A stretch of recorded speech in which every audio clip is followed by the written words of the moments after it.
Assalamualaikum warahmatullahi wabarakatuh.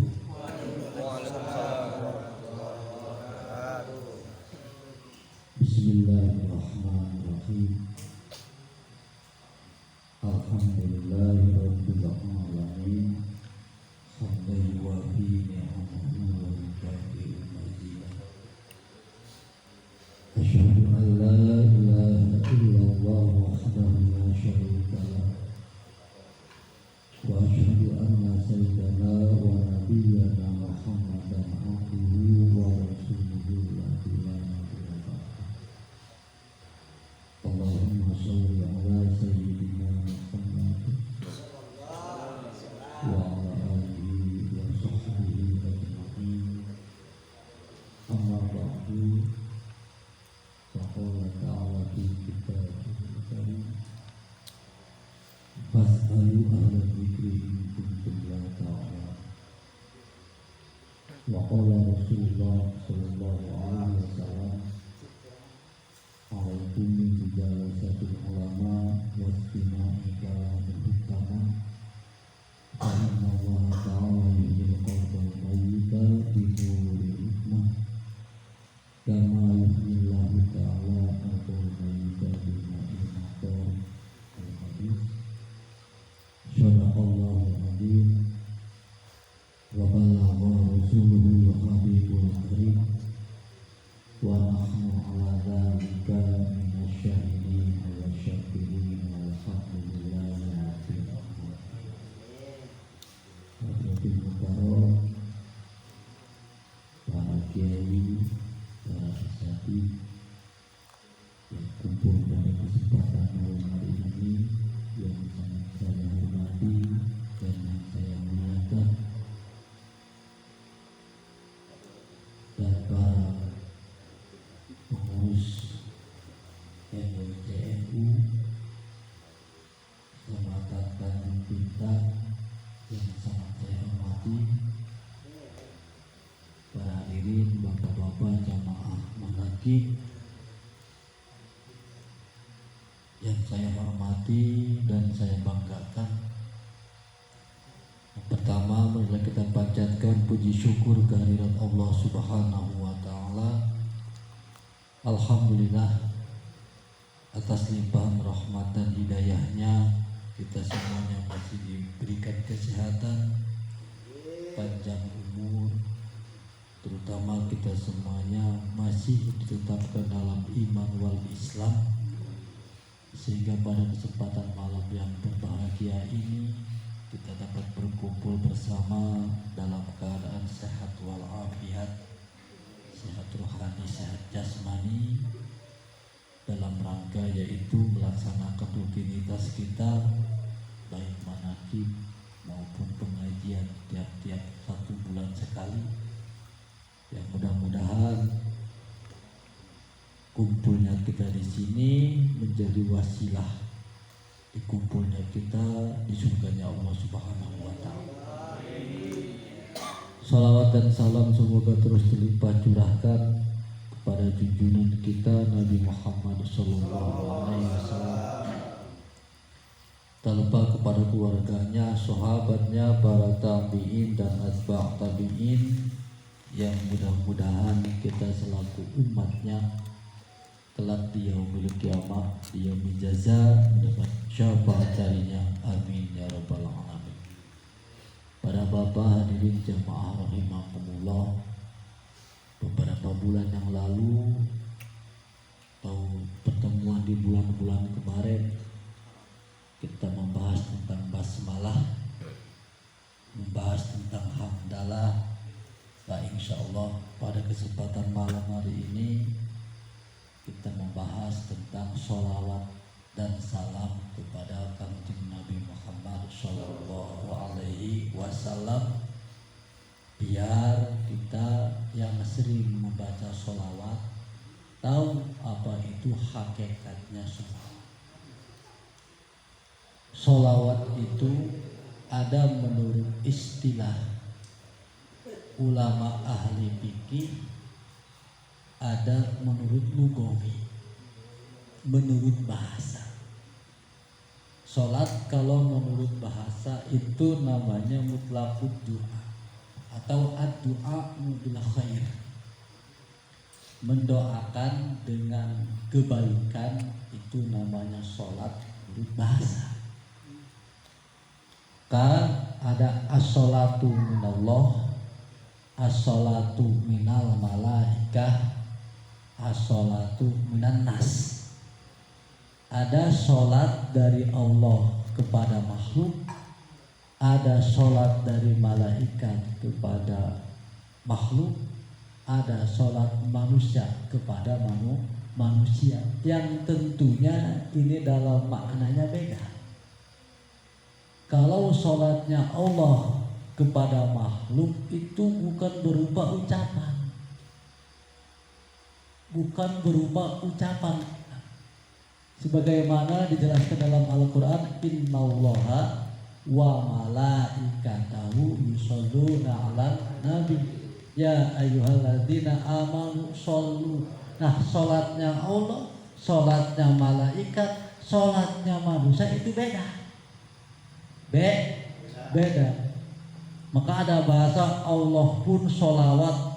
Ketika Allah merintahkan puasa kepada makhluk, Allah tidak puasa. Ketika Allah memerintahkan sholat kepada makhluk, Allah tidak sholat. Tapi ketika Allah memerintahkan sholat kepada Nabi, Allah pun membaca sholawat. Salah tafsir seperti itu. Sholat di situ dari Allah mah sifatul af'al. Maknanya sifat pekerjaan. Bukan berarti Allah membaca sholawat kepada Nabi, bukan. Salah kaprah, tafsirnya salah. Allah bukan membaca sholawat kepada Nabi, tapi as-sholatu minallah, sholat dari Allah itu isinya doa. Apa isinya? Rahmat. Allah memberikan rahmat kepada Nabi, beda isinya.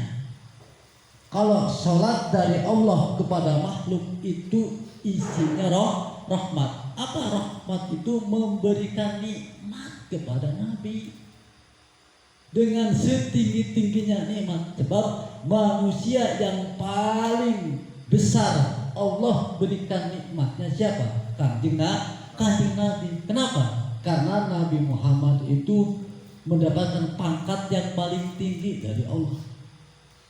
Geus mah rasul, sudah mah rasul, sudah mah jadi rasul, sudah mah jadi pemimpin rasul, pemberian anugerah dari Allah. Itulah yang disebut dengan as-sholatu minallah ala nabi. Lain maca sholawat lain. Suka salah kaprah tafsirnya. Bukan berarti Allah mau sholat saja. Enggak. Meningkatkan, menaikkan martabat Nabi, itulah as-sholatu minallah. Mengangkat martabat kita dari gak mau ngaji jadi mau ngaji, itu rahmat dari Allah.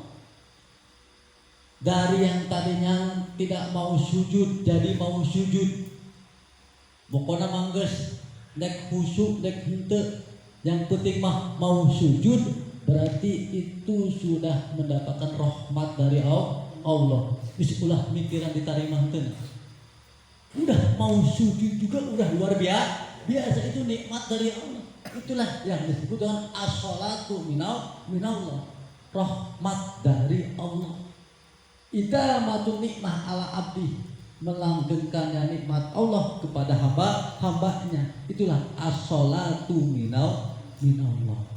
Luar biasa. Kumpul di sini, ini as-sholatu minallah, rahmat dari Allah. Sebab kalau orang yang hatinya Allah kasih rahmat, malaikat berangkat kok mau hujan. Sudah gak mau berangkat, apalagi hujan. Nah inilah as-sholatu minallah, isinya rahmat. Rahmat itu kalau menurut bahasa mariqatul qalbi alal iqta. Kata kita mah hati ini ingin selalu memberi. Kan gitu. Kata kita mah ar-riqatu qalbi alal itu, hati ini ingin selalu memberi. Kalau dinisbatkan kepada Allah itu tidak layak. Kalau kita menisbatkan Allah punya hati, berarti kita termasuk golongan mujasimah. Naudzubillahi min dzalik. Tenang saja, Allah mah gak sakit hati. Ini kan besi yang ngomong. Hati-hati wajah itu. Itu kan golongan mujasimah. Naudzubillahi min dzalik.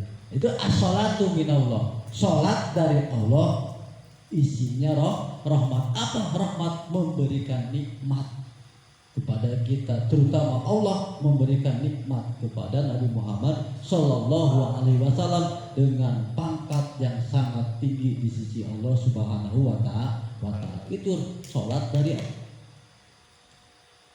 Ada sholat dari malaikat, bukan berarti malaikat sok bersolawat, bukan. Allah mah bukan. Salat dari malaikat kepada manusia, untuk manusia itu bukannya membacakan salat.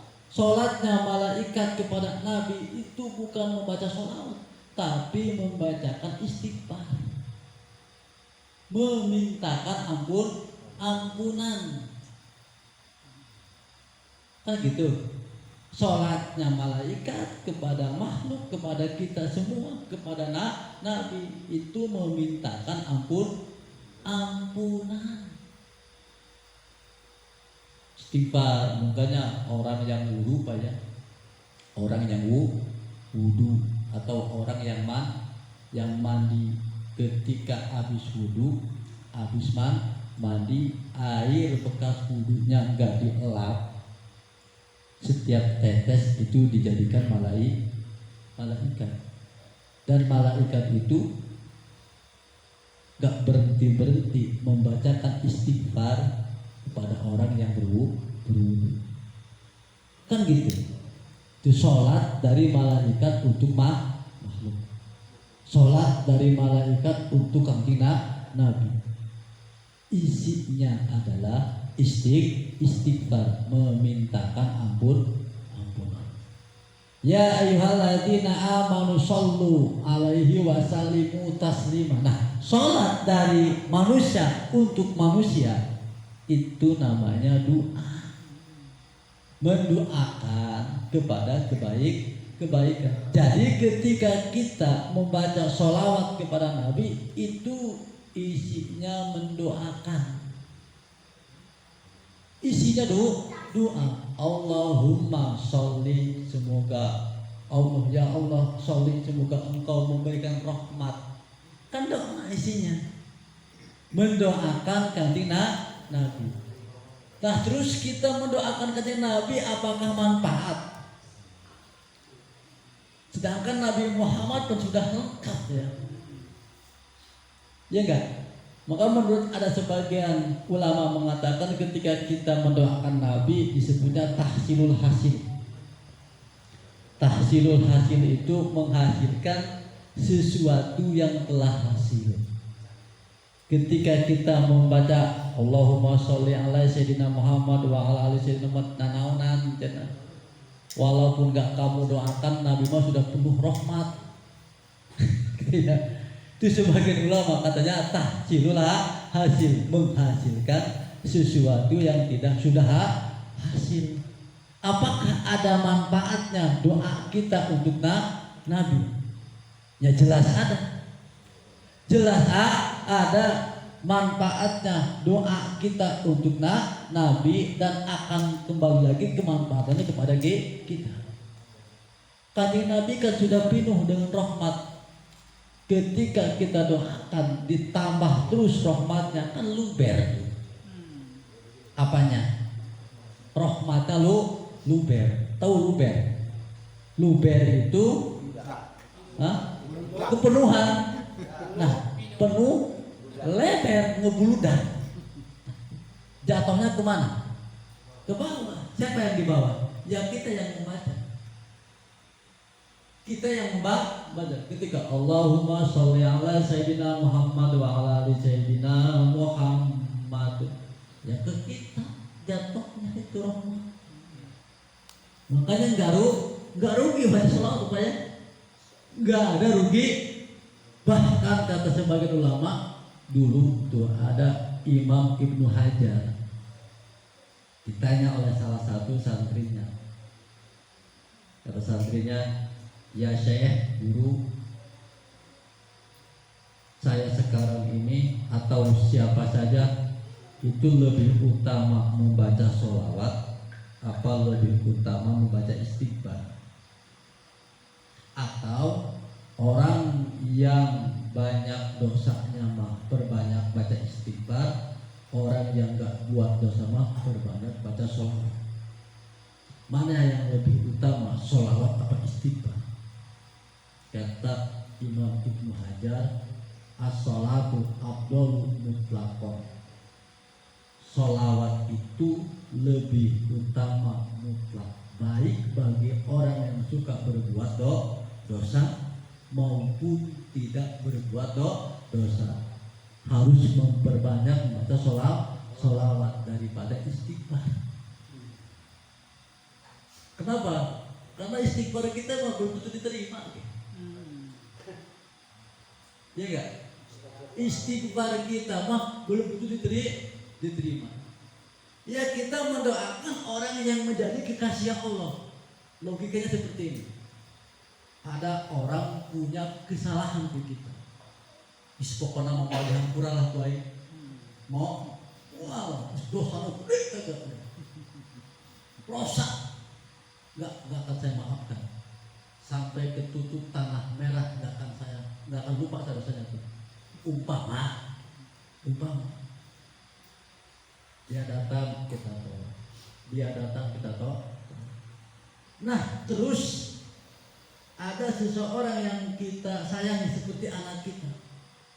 Pas anak kita lagi butuh bantuan, datang dia ngebantu. Longgar hati kita. Longgar hati kita, memaafkan. Kalau datangnya ke kita mah enggak kita maafkan, tapi datangnya ke orang yang kita kasihi, hati kita Allahu Akbar. Kalau kita langsung minta hampura Allah, banyak hijab. Datang kan Nabi, Allahumma sholli ala sayyidina Muhammad, dihampura paling dosa. Ketika Allahumma sholli ala sayyidina Muhammad, malaikat bacain istighfar buat kita. Allah memberikan rahmat kepada kita sangat luar biasa. Itulah yang disebut dengan sholawat menurut bahasa. Artinya mendoakan. Ad-du'a'u bil khair. Itulah sholat. Makanya ada sebagian golongan enggak harus sholat ungket-ungketan, nu penting mah ngadoa jadi. Lagi apa lu sholat tengah sawah, sholat tengibul, hati-hati itu banyak aliran kayak gitu. Yang penting mah ngadoa itu udah sholat. Itu mah sholat menurut bahasa, bukan sholat menurut syariat. Sebab sholat menurut syariat mah aqwalun wa af'alun wa i'tiqadatun mukhtasatun muftatahatun bitakbiri wa mukhtatamatun bitaslim. Ucapan, pekerjaan, i'tiqad yang diawali dengan takbiratul ihram, diakhiri dengan salam. Itu sholat menurut istilah ulama ahli fikih. Makanya kamu udah sholat belum? Udah, saya tadi berdoa. Ada apa doa. Iya, setiap sholat itu doa. Enggak setiap doa itu sholat. Setiap sholat itu isinya doa. Karena dari awal takbir sampai salam doa. Tapi enggak setiap doa itu sholat.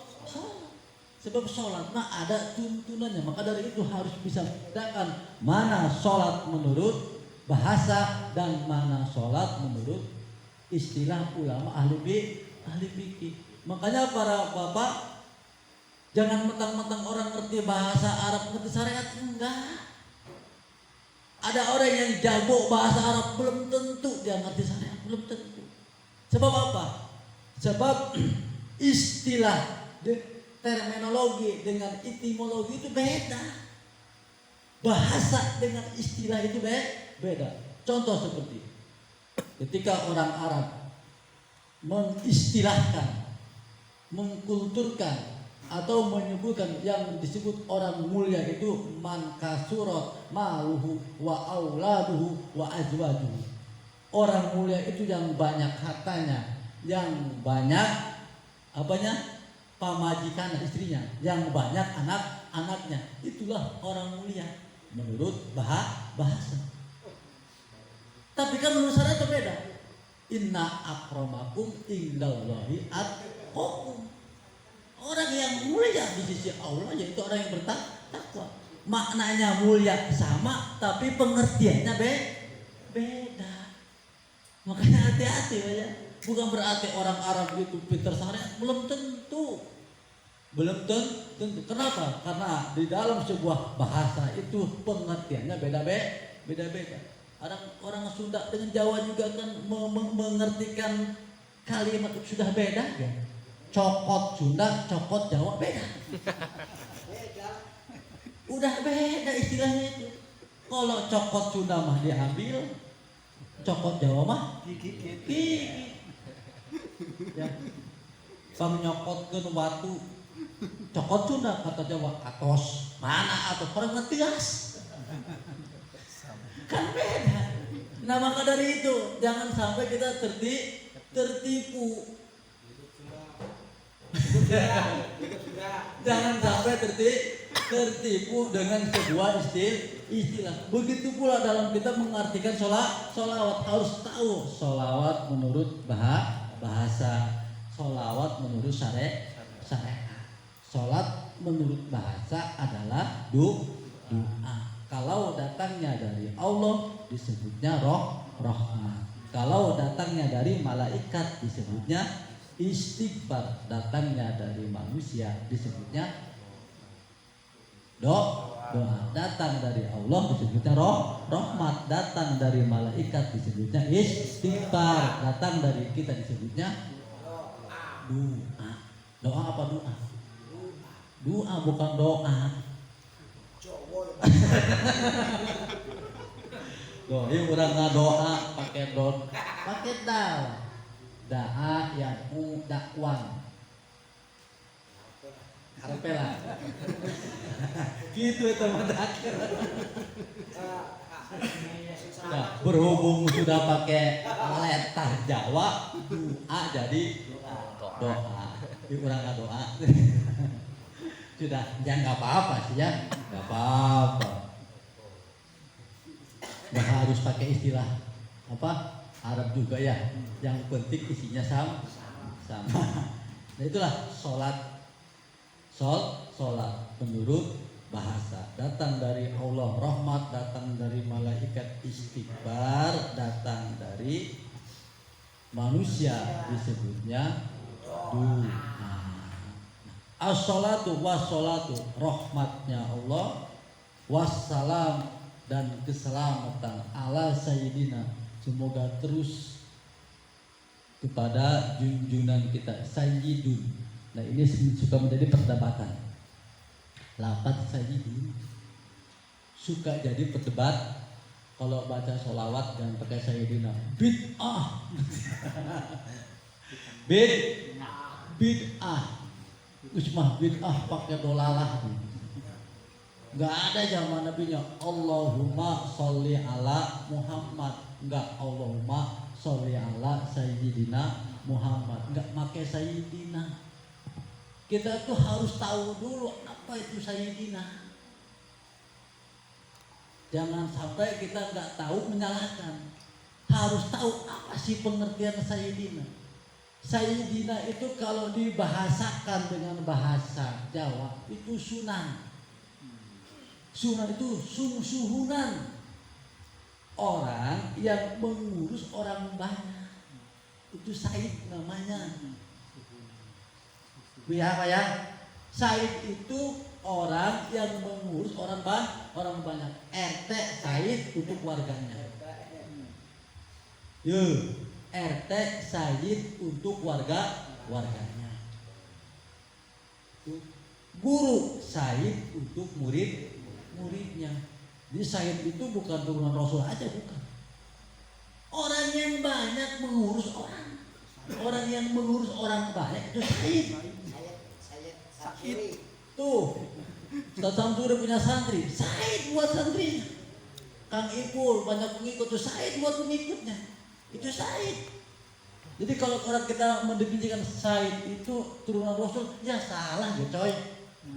Orang definisinya, orang yang mengurus orang banyak itu Said namanya. Ini kita main definisi, makanya kayak ilmu mantik ngaji mah. Kalau ngaji kitab apapun tidak menggunakan ilmu balaghah semua kapangi di sana.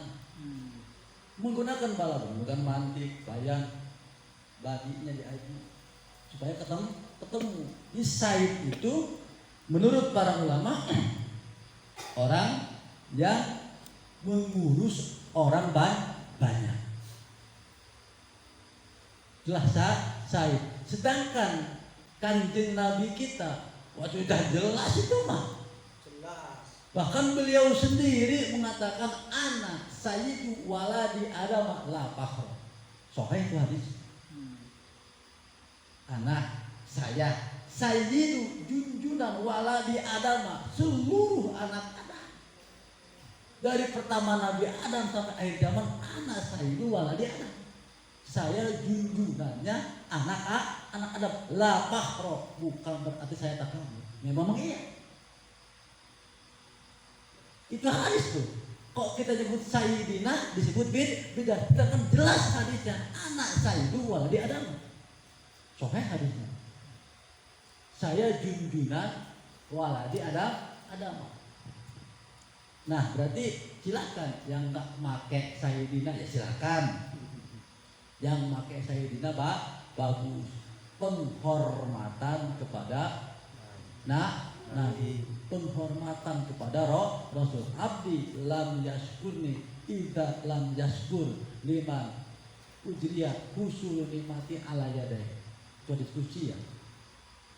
Abdi kata Allah dalam diskusi, lam yaskurni tidak termasuk syukur kepadaku.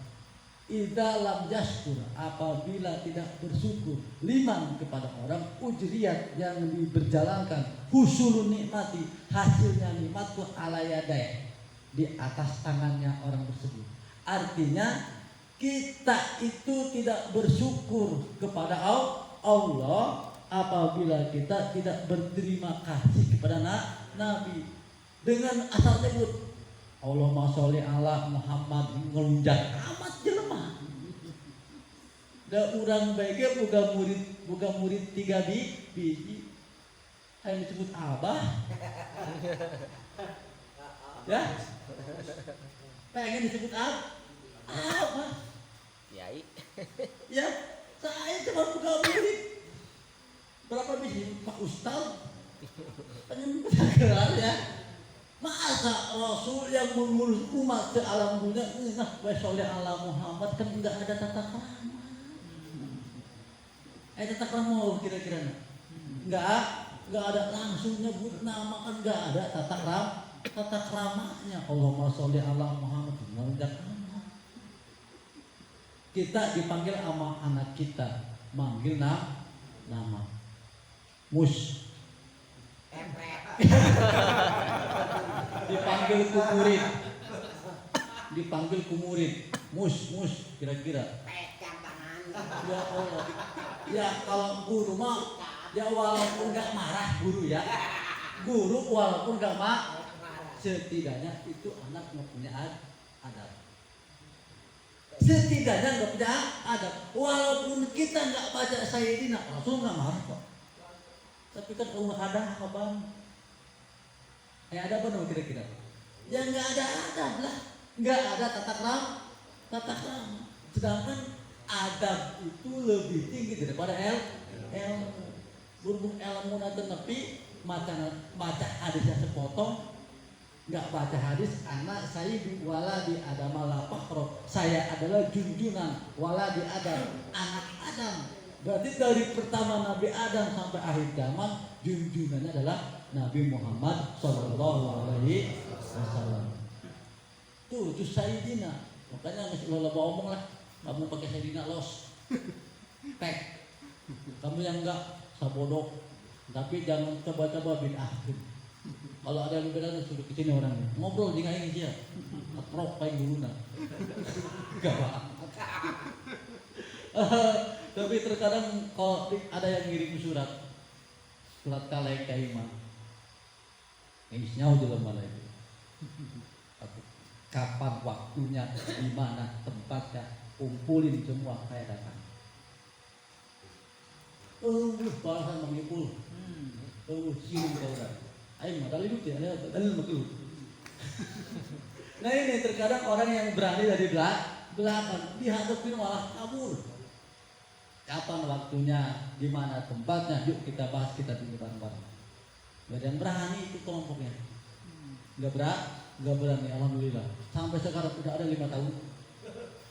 Udah ada 5 tahun, saya tunggu sampai sekarang. Belum lulus Pak Ustaz. Belum lulus ya kan. Nah ini jadi Sayyidina itu. Sayyidina itu adalah semat atau sebuah gelar bagi seseorang yang mengurus orang banyak. Ya RT Sayyid bagi siapa? Warganya. Ya lurah juga Sayyid bagi warganya. Yang mengurus orang banyak. Guru Sayyid bagi muridnya dan lain sebagainya. Kanjeng Nabi Muhammad, waduh, Sayyidul Alam. Sayyidul Alam. Makanya alangkah tidak beradabnya kita ketika menyebut nama Nabi dengan langsung namanya, tidak memakai Sayyidina. Mudah-mudahan atas sholawat dan salam kepada Nabi kita Nabi Muhammad Sallallahu Alaihi Wasallam. Abdulil ibad, yang mana Nabi Muhammad ini paling utamanya hamba Allah.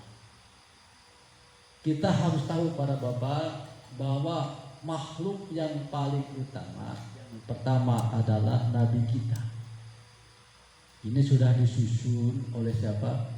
Oleh Ahlu Sunnah wal Jamaah. Jangan keliru ya. Makhluk yang paling utama itu Nabi kita. Setelah Nabi kita ulul azmi, Nabi yang punya gelar ulul azmi.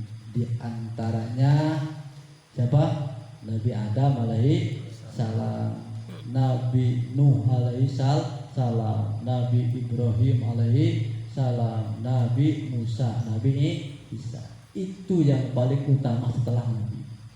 Nah setelah itu Baqiyatur Rasul. Baqiyatur Rasul. Setelah ulul azmi Baqiyatur Rasul. Itu mereka paling utama. Siapa Baqiyatur Rasul? Yang jumlahnya ada 313. Tapi yang disebutkan dalam Al-Quran cuma 25. Nah setelah Baqiyatur Rasul, Baqiyatul Anbiya, seluruh nabi. Sebab nabi dan rasul itu beda. Setiap rasul pasti nabi, tapi enggak setiap nabi itu rasul. Sebab definisi rasul mah satu, manusia laki-laki yang Allah berikan wahyu berupa syariat, terus diperintah untuk disampaikan kepada umatnya, itu rasul. Beda dengan nabi. Kalau nabi mah manusia dari golongan laki-laki, Allah berikan wahyu tapi tidak untuk disampaikan kepada umat, untuk dirinya pribadi, itu nabi. Makanya setiap rasul itu nabi, enggak setiap nabi itu rasul. Jumlah rasul ada 313, menurut sebagian ulama ada 315. Tapi jumlah nabi ada 124.000. Ya, berapa? 124.000 itu jumlah nabi. Jumlah rasul ada 313. Nah, jadi pertama Nabi Muhammad, yang kedua ulul azmi, itu makhluk yang paling utama. Yang ketiga Baqiyatur Rasul, yang keempat Baqiyatul Anbiya, terus malaikat. malaikat, setelah malaikat baru para aulianya Allah, para ulama-ulamanya Allah. Ini menurut akidah ahlu sunnah wal jamaah. Makanya setinggi-tingginya derajat kita jangan disamakan dengan derajat Nabi Muhammad. Setinggi-tingginya derajat wali jangan disamakan dengan derajat Nabi Muhammad. Gak ada apa-apa, apa yang gak ada. Setinggi-tingginya derajat wali gak sama dengan derajat Nabi. Sebab wali mangan sampai paling tinggi derajatnya ainul yakin, nggak sampai ke hakul yakin. Mau hakikatul yakin, kan yakin kan ada ilmu yakin, ada ainul yakin, ada hakul yakin, ada hakikatul yakin. Paling tinggi tuh cuma sampai ainul yakin. Ainul yakin, makanya di Gresik ada sunan namanya Raden Ainul Yakin, karena sudah dapat Ainul Yakin keyakinannya. Ngenah bae ngomong hakul yakin. Emang gimana sih hakul yakin itu? Urang ge kakarak ilmu yakin geus pusing. Ilmu yakin udah pusing, udah botak. Itu ilmu yakin. Naik ke ainul yakin, naik ke hakul yakin, naik ke hakikatul yakin. Makanya jangan disamakan derajat wali dengan derajat Nabi. Beda. Setinggi-tingginya derajat bupati nggak akan sama dengan derajat gubernur. Tetap beda. Setinggi-tingginya derajat gubernur nggak akan sama dengan presiden. Tetap beda. Ya nggak? Kan gitu. Jadi jangan sampai kita menyamakan derajat-derajat para wali dengan derajat para nabi, dengan derajat para rasul. Rasul derajatnya lebih tinggi daripada nabi. Nabi lebih tinggi daripada auli. Sebab apa? Kalau sudah nabi pasti wali. Ya kan? Kalau sudah nabi pasti wali. Kalau sudah wali, berarti orang soleh. Orang soleh belum tentu wali. Kan gitu. Kalau sudah rasul, nabinya wali. Orang mau boro-boro wali, itu ula-ula. Nah ini, jadi kanjeng Nabi itu ini secara akidah ahlu sunnah wal jamaah wajib kita menekatkan bahwa Nabi itu afdalul ibad. Paling utamanya hambanya Allah. Tapi dalam kitab Majmu karangan Syekh Nawawi, beliau membuat sebuah hadis. Jadi ada sebuah hadis, jangan mengunggulkan aku di antara nabi-nabinya Allah. Bukan hadis sahih itu. Hadis lagi mengatakan dalam Muslim, la tufaddiluni ala Yunus. Jangan mengungguli aku, jangan mengunggulkan aku di atas Nabi Yunus alaihissalam. Kan disebut. Sedangkan di dalam kitab-kitab ulama dijelaskan kanjeng Nabi itu adalah makhluk yang paling utama, paling unggul di antara para nabi yang lain. Nah, maka di situ Syekh Nawawi mentafsir hadis itu dengan yang pertama. Yang enggak boleh itu mengunggulkan nabi, mengutamakan nabi kita, menghinakan nabi yang lain. Itu enggak boleh. Mengutamakan nabi kita, tapi apa? Menghinakan nabi yang lain. Itu enggak boleh. Di antara nabi-nabi itu udah ada keutamaan, ada pakat masing-masing. Jangan sampai dengan kita mengutamakan Nabi Muhammad tapi menyepelekan nabi yang lain. La nufarriqu baina ahadin min rusulih wa qalu sami'na wa ata'na ghufrana rabbana wa ilaikal ma'mur. La nufarriqu. Kami tidak membeda-bedakan baina ahadin min rusulih, di antara salah satu rasul-rasulnya Allah. Jangan sampai membedakan. Itu yang pertama. Jadi jangan mengutamakan Nabi, menghinakan nabi-nabi yang lain. Itu menurut ulama ahli tauhid mutlak murtadnya. Ketika kita atuh naon nabi urang mau gagah daripada nabi anu mah. Ya, woi nabi urang mau gagah daripada nabi anu mah. Tujuannya menghinakan. Enggak boleh, mutlak. Itu ittifaq ulama kepada kuburnya ketika kita mengutamakan nabi kita menghinakan nabi yang lain. Sedangkan syaratnya rukun iman yaitu kita harus iman kepada seluruh nabi. Ketika kita mengiyahkan salah satu nabi kan tidak cukup iman kita. Itulah afdolil itu yang pertama. Jadi jangan sampai mengutamakan nabi terus menghinakan nabi-nabi yang lain.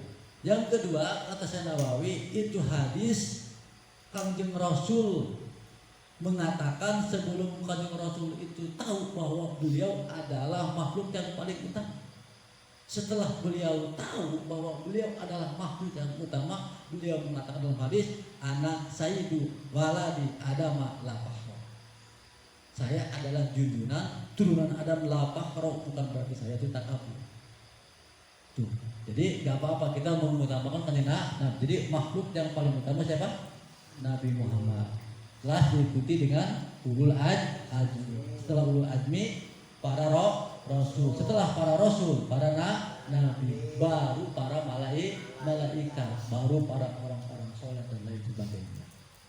Nah, kalau kita makhluk apa ya? Tahu Imam Syafi'i? Kata Imam Syafi'i, martabat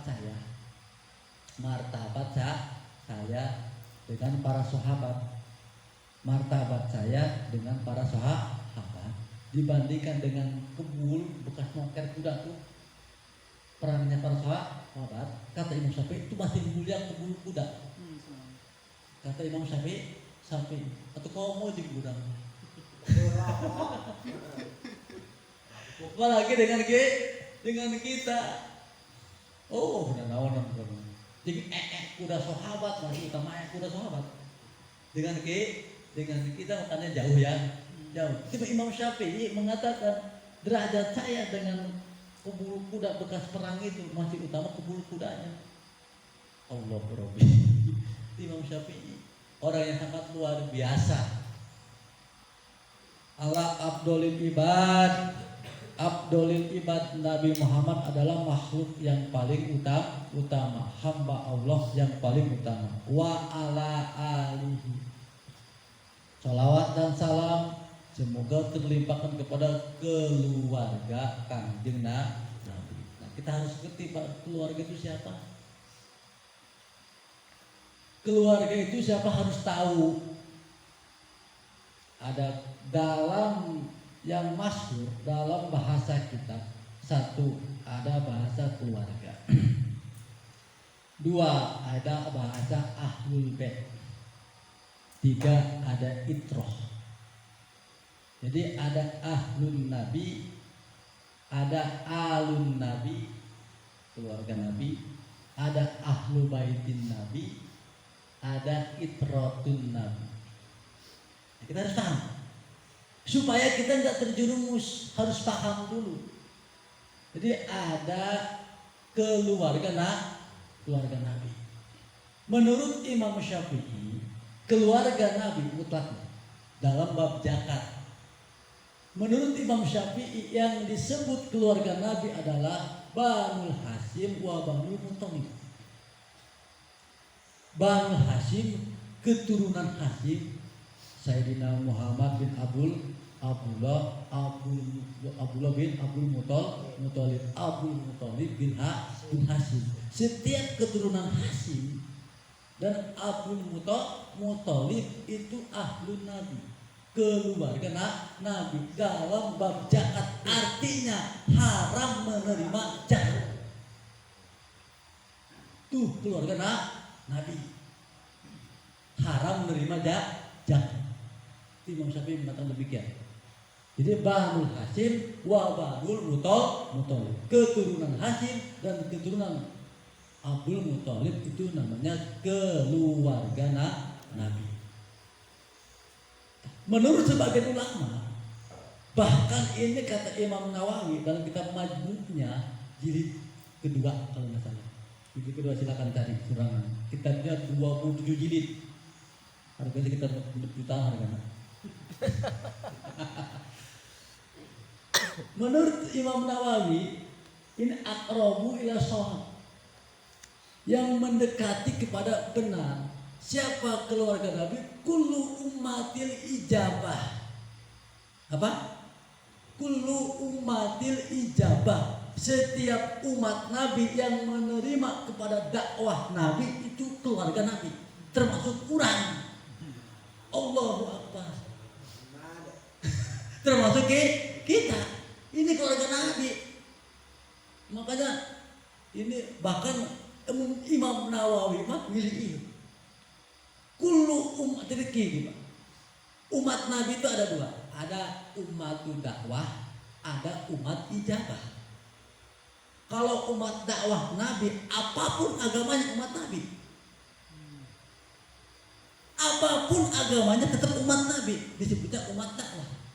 Umat yang ada setelah Nabi diangkat jadi Rasul itu terbagi dua. Ada umat dakwah Nabi, ada umat ijabahnya Nabi. Nah, umat dakwah mah apapun agamanya tetap umat Nabi, dengan umat dakwah doang. Nah, yang menerima disebutnya umatul ijabah. Makanya kullu umatil ijabah, setiap umat ijabah yang menerima dakwah Nabi disebutnya alun Nabi, keluarga Nabi. Ya Allah ya Rabbi, termasuk urang. Makanya ketika Allahumma sholli ala sayyidina Muhammad wa ala ali, orang yang menerima dakwah Nabi doakeun kabeh, termasuk urang. Bukan? Nek turunan sahabat nek turunan Firaun dah. Ya. Nek turunan siapa saja di atas nek turunan Yahudi. Islam menerima dakwah Nabi, keluarga Nabi, tenang baik. Cik sah lain cik urang, cik seh Nawawi. Nah kita baca kita bahasa Arab, hari bisa mah. Pusing amat, ngaji. Ngaji mau kita lain baca apa? Cik bisa baca kan gua ingat ya. Santri nggak bisa baca kita mah pusing dah. Nggak level kali. Nah nyebut santri bisa baca kita tuh. Nah naon itulah umat keluarga Nabi, alun Nabi. Ada ahlu bait Nabi. Ahlu bait Nabi. Menurut kaul yang masyhur, ahlu bait Nabi itu 4. Berapa? 1 Sayyidina Ali, 2 Siti Fatimah, 3 Hasan, 4 Husain. Ini yang masyhur. Ahlu bait Nabi itu 1 Sayyidina Ali, 2 Siti Fatimah, 3 Hasan Husain, Sayyidina Hasan, 4 Sayyidina Husain. Itulah yang disebut dengan ahlu bait Nabi menurut kaul yang masyhur. Cuman opat-opat, berarti sekarang nggak ada ahlu bait. Ada juga duriyah, turunan Nabi. Kan gitu kan ya? Paham kira-kira? Paham kira-kira? Ada juga duriyah. Nah, setiap jadi satu tadi apa tadi? Keluarga Nabi. 2 ahli bait Nabi. Ada dalam Quran jelaskan qul la as'alukum alaihi ajra illa mawaddatan fil qurba.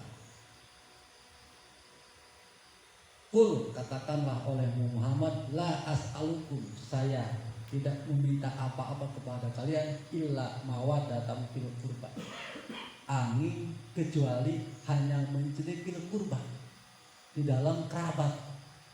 Terus sahabat nanya, ma fil qurba ya Rasulullah.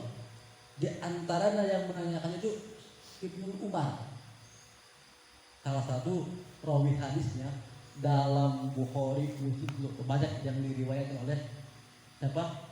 Ibnu Umar. Ma fil qurba ya Rasulullah. Siapa yang disebut kurban kerabat Nabi? Yang disebut keluarga Nabi yang harus kita kasih apa? Kata Nabi, Fatimah, apa? Ali, Fatimah, wabnahuma, dan kedua anak-anaknya. Itulah yang disebut dengan ahlul bait Nabi. Jadi ada keluarga, ada ahlul bait, ada itroh. Nah, itroh ini juga masih ikhtilaf. Di antara ulama yang menafsirkan itroh itu dengan zuriatun Nabi, dengan keturunan Nabi. Dengan sekarang para habaib mungkin ya, zuriat, terus dan lain-lainnya, sarif-sarifah dan lain sebagainya, itu zuriatnya Nabi. Itroh disebutnya kan, itroh.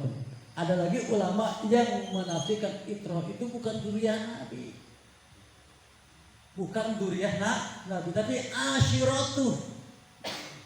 Asyiratuh itu orang yang ditanggung jawab hidupnya oleh Nabi. Dan itu apa? Anak-anaknya dan istri-istrinya. Itroh di situ. Tuh, mau diaji luasnya, nggak mentok kita. Jadi sebutan satu apa tadi? Keluarga Nabi. Dua, ahlul bait Nabi. Tiga, itrotun Nabi. Nah, kalau ahlul Nabi, keluarga Nabi, ada dua pendapat ulama. Bahkan ada tiga pendapat ulama. Yang ketiga doib. Yang ketiga doib. Doib itu kill, lempar batu sembunyi tangan. Ada ucapannya tapi nggak ada siapa yang mengucapkannya. Borangan disebutnya. Borangan. Tapi yang maksud dua. Satu kaul Imam Syafi'i yang disebut dengan keluarga Nabi adalah Banul Hasyim wa Banul Muthalib. Yang kedua, bahkan ini dipilih oleh Imam Nawawi yang disebut dengan keluarga Nabi adalah kullu ummatil ijabah. Setiap umat yang menerima dakwahnya Nabi disebut siapa? Keluarga Nabi. Mudah-mudahan kita termasuk keluarga Nabi Muhammad sallallahu alaihi wasallam wa ala alihi wa ashabihi.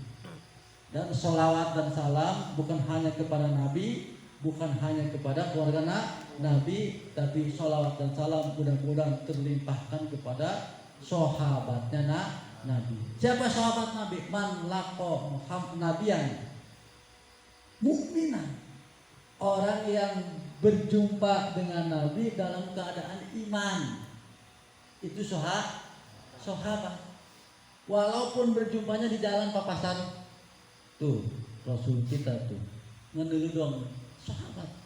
Walaupun gak pernah cuma papasan doang di pasar, itu termasuk sahabat. Itu penting syaratnya iman. Walaupun ngobrol. Kalau gak iman ya gak sahabat. Abu Jahal kan ngobrol pada jikanya Nabi. Abu Lahab, bahkan Abu Thalib itu kan paman Nabi, nggak disebut sahabat. Man laqo nabiyan mukminan, orang yang pernah bertemu dengan Nabi tapi iman kepada Nabi. Itulah yang disebut sahabat. Jadi dalam malam ini saya mengartikan satu, kita harus paham apa itu sholawat. Kalau sholawat menurut bahasa tadi apa namanya? Doa.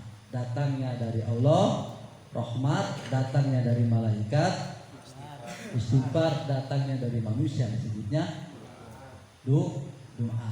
Yang kedua, saya tadi membahas tentang Sayyidina. Sayyidina itu adalah orang yang mengurus orang banyak. Itulah sebuah junjunan. Terus yang ketiga saya bahas tentang keluarga Nabi. Siapa keluarga Nabi? Keluarga Nabi menurut Syekh Nawawi adalah kullu ummatil ijabah. Setiap umat yang menerima kepada dakwah Rasul itu disebutnya keluarga Nabi-nya. Mudah-mudahan kita kegolakan keluarga Nabi. Nah, terus tadi saya bahas lagi siapa? Sahabat Nabi. Sahabat Nabi adalah orang yang bertemu dengan Nabi dalam keadaan iman. Itu namanya sahabat Nabi. Ya, mudah-mudahan pertemuan ini nggak bisa panjang lebar karena udah malam. Jam berapa ya? Nah, jam 11. Kira-kira yang ada yang mau ditanyakan ya silahkan sebelum saya tutup.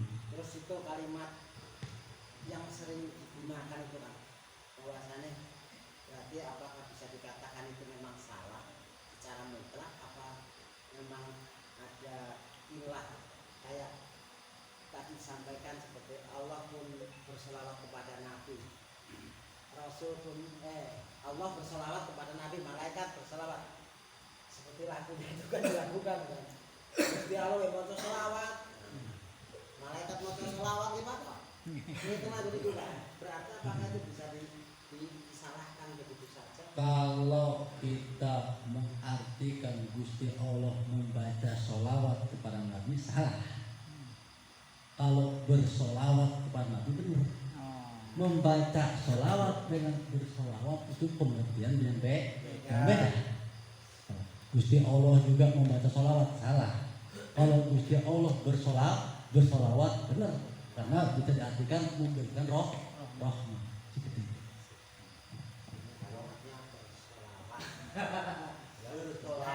Bukan membaca sholawat, yang beda. Selawat kepada Nabi, rahmat membaca selawat kepada Nabi. Karena isinya sholawat dari ulama rahmat itu af'al, bentuk pekerjaan, bukan ucap. Ya udah, kalau sudah cukup, mungkin itu yang dapat saya sampaikan. Mudah-mudahan umur kita Allah panjangkan, kita bisa berjumpa lagi di lain kesempatan. Wabillahi taufiq wal hidayah. Wassalamualaikum warahmatullahi wabarakatuh.